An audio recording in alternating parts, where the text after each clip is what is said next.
Hi guys! So I had our second prenatal appointment today, and I kind of just wanted to update on how things are going at that doctor's office with that doctor and stuff. I had mentioned before that I wasn't very fond of this doctor because anytime, just because any question that I asked him, he didn't really give me the answer that I was looking for. The way that he comes off is really pro C-section, at least for twins. I don't know if he's better with people who aren't having twins, but for this pregnancy, he's just really pro C-section. And I'll tell you the reasons, my reasons behind my thinking behind that. First of all, I want to say a lot of people are saying things like, why are you so anti-C-section, blah, blah, blah. And I just want to put out there, I am definitely not anti-C-section. I have absolutely no problem having a C-section if that's the best thing for the babies. For example, if it's an emergency and then they need to get the babies out, or if they're both breech, if there's nothing that can if there's absolutely no way that I can have a vaginal birth, for health reasons of me or the babies, then of course, and there's no doubt in my mind that I would have a C-section in a heartbeat. But that being said, everybody wants to have a certain birth experience. With twins, it doesn't go, like, you're not supposed to have any less of an experience just because you're having twins. There's so many different people who have different experiences, who have all kinds of, there's just so many different aspects of pregnancy, and especially with twins. And I have a certain level of expectations for my birth and my doctor, and I know, based on the research that I've done and the knowledge that I've formed from different people's experiences and the numbers, the statistics, all of those things put together, given that the circumstances are right and that everything is going okay, it is a lot healthier for me to have a vaginal birth. If, of course, the babies are healthy in the right position, etc., etc. But my problem now with this doctor is that I am giving him these situations. I'm saying, what if this were to happen? And even in the best case scenario, he still seems like he's pushing me to have a C-section. So that's why I've been expressing my opinions about C-sections so much, is because I feel like I don't feel like I'm in the wrong here. I feel like I'm not avoiding a C-section, but nobody wants to have a C-section, at least that I know of. Nobody wants to have a C-section if there's no need for it. C-sections are meant for emergencies only, and at least that's the way that I see it. And I have absolutely no problem, like I said, no problem having a C-section if that's what needs to be done. But I'm going to plan and just assume, I guess not assume, but I'm going to prepare myself and kind of have the mindset that everything is going to be okay, because if it is going to be okay, then I want to make sure that whatever doctor I have has the same mindset as me and is on the same page as I am. So that's why I've been so just hesitant about this doctor.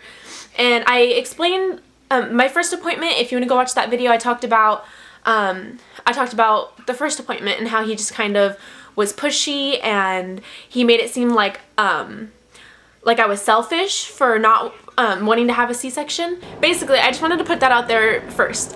And now I'm going to talk about why I think, for this appointment even, I still think that he's pushing a C-section. So the first thing that he did, because I had my ultrasound at like 12 weeks, a few weeks ago, and that was their ultrasound so they could confirm that I'm having twins. So he came in there and he was like, oh, so you're the one who's having twins, blah, blah, blah. And he's really nice. I just gotta put out there, he's really nice. Like right away, before I even asked anything about having a vaginal birth, he mentioned how he had a patient earlier this morning.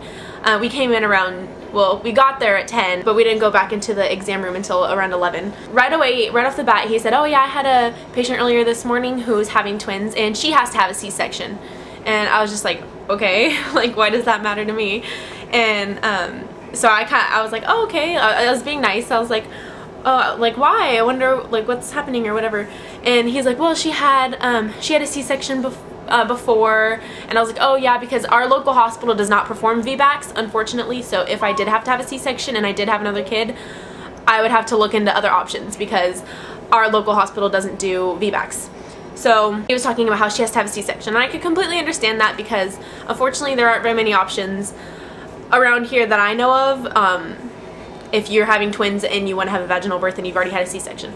Anyway, that being said, he just kind of went on and on and on about, well, because then I asked him, I don't really remember how it all started, but I was kind of asking him, just trying to get his opinion about C-sections and about vaginal births and stuff like that.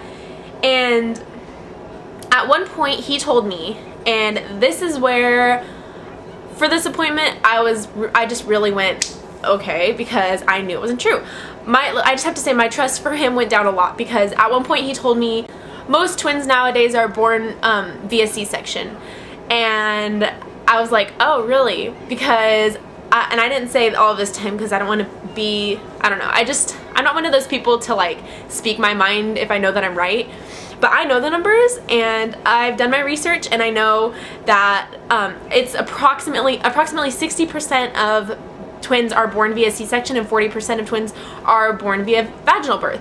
And so it's true that more are born from a C-section, but the way that he said it, if I hadn't known the numbers, I would have thought, oh wow, that must mean that I have to have a C-section. Because the way he was explaining everything, and then the way he said, well, you know, most twins are born via C-section, I would have thought that was pretty much my destiny.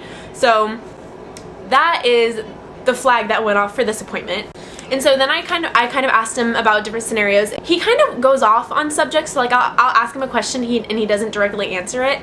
So I asked him about if he would deliver the babies, or if he would try to deliver the babies vaginally if at the time of labor that baby A was head down and baby B was not head down, because the majority of the time that's how it's gonna be.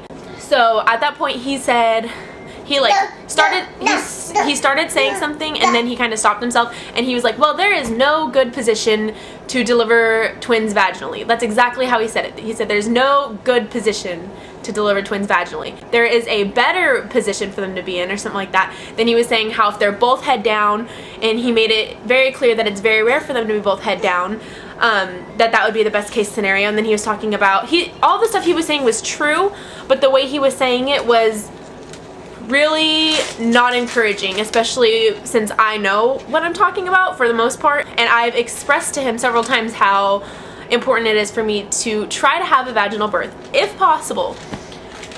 And so he came across the subject very negatively, and he was talking about how even if they're both head down, if you deliver the first one, a lot of times the second one will flip, and then we would have to do a C-section and have a vaginal birth. And again, I know the numbers, and I don't remember exactly what it is, but I researched it. I have it written down somewhere. I think it's like 3% of twin deliveries are born, one being vaginal and one being cesarean.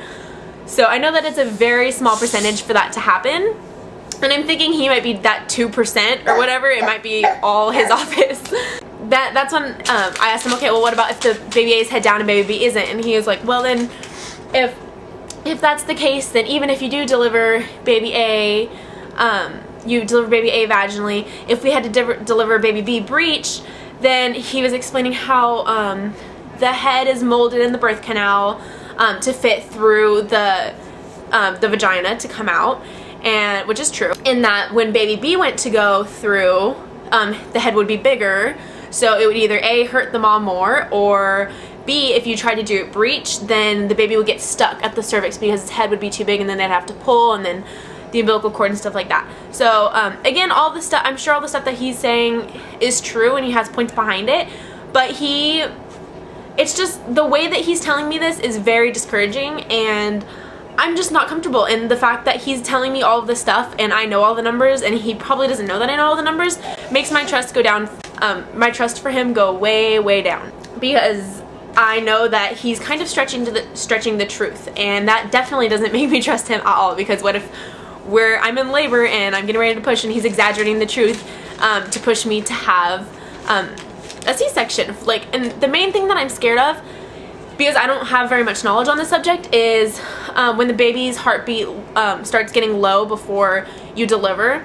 And I read somewhere, or I heard somewhere, maybe it was in The Business of Being Born or something like that, I read that a lot of doctors will say, oh, the baby's heart rate is dropping, we have to have a C-section. And I also read somewhere else that it's actually really common for the baby's heart rate to drop a little bit before birth because that's just a normal process of birth. I don't know about that, but of course if he tells me that and I don't have the knowledge about it, then I'm gonna be like, okay, well I guess if that's best for the baby, which is how most moms would think, you're not gonna sacrifice your baby's life just to have a vaginal birth. No one would do that. And so I'm afraid that he's gonna try to pull something on me like that, and I want him to be 100% honest. If there really is a problem and I have to have a C-section, then that is completely fine. But I don't want him to trick me into thinking that there is a problem when there's not a problem. So anyway, I hope you guys can see where I'm coming from. So I just kind of wanted to put that out there. And then I had a lot of people asking me about the twin specialist, and they told me that they were going to send me to a twin specialist. They told me last time that it would be before this visit, and then they never called me. So this time they said if they don't call within a week, then call us back and we'll set you up with a twin specialist. Etc., etc. So I'm waiting to hear back from either them or the twin specialist, and I guess I don't really know how that's going to work, but they're going to send me to some other doctor who's going to monitor the growth and all of that stuff. So at this point I'm going to have like 3 different doctors. I'm going to have an ultrasound tech, my OB, and then a twin specialist, plus a million different nurses. So it's just really not personal, and I really wish I could get a midwife at this point. And I've already called several other places. Today I sat down and I just looked up all the different obstetrician offices in Modesto, and I started calling all of them and asking them questions. So at this point I don't know if I should just, because pretty much all of them require getting a copy of my health records or having them faxed over, and I'm afraid that if I make an appointment somewhere else I'm going to lose everything that I had at the other office, because I'm thinking, what if I find, like, I mean, worst case scenario, what if everyone in Modesto just thinks like that, you know? I'm going to want to go with the one that has the best chance. So, and plus there's 2 big hospitals, or 2 really popular hospitals here, and one of them I don't really want to deliver at. I really want to deliver at the same one that I delivered Lilia at, because just different things. But anyway, I feel like I'm being picky. Yeah, just picky about this whole situation. But the thing is, like, it's my birth, it's my babies, it's my experience. Like, I'm paying these people. I'm allowed to be picky. I'm allowed to get what I want. I'm allowed to have the best experience that I want. So I know a lot of people don't have that mindset, and they kind of think that I'm like just overly picky, and I just have too many things that I'm picking at. But I feel like I deserve to get what I want and to have my birth plan followed to the best of my ability and the doctor's ability. So anyway, I just kind of wanted to update on that. He did the heartbeats and he got both of the heartbeats, and baby A's heartbeat is a little bit faster than baby B's, which according to the old wives' tales, it means the higher the heart rate, the more likely it is a girl, or if it's over 140. He didn't tell us numbers though, which I was kind of bummed about. I don't know how much higher it was, but if he could tell by just listening to it, then I'm assuming it must be a pretty big difference. So anyway, that's pretty much all for this update. I'll be making I'm 15 weeks today actually, so I'll be making my update. I usually make it on Thursday or Friday. I'll be making it in a few days. I just wanted to update on this real quick.